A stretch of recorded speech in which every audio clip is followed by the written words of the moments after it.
علی بھائی اگلا سوال ہے، نماز میں درود ابراہیمی کے بعد ہم لوگ تو بچپن ہی سے بس ایک ہی دعا پڑھ رہے ہیں، ربی جعلنی مقیم الصلاۃ ومن ذریتی، جبکہ صحیح بخاری اور صحیح مسلم میں ایک دوسری دعا کا حکم ہے جس میں 4 چیزوں کے خلاف اللہ تعالیٰ کی پناہ مانگی جاتی ہے، ہماری پرانی نمازوں کا کیا بنے گا؟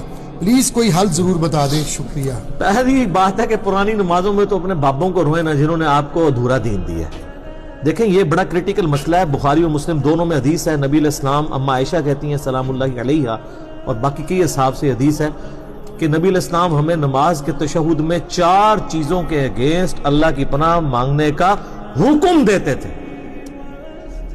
تو بخاری مسلم الفاظ ہیں 4 چیزوں کے شر سے، مختلف الفاظ کے ساتھ ہیں، وہ چیزیں 4 ہی ہیں۔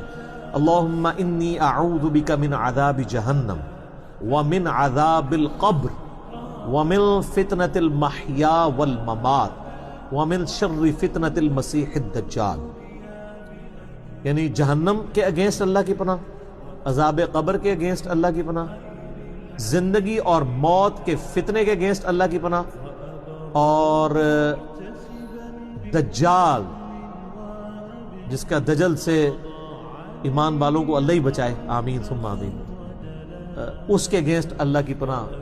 یہ 4 چیزوں کے شر کے اگینسٹ۔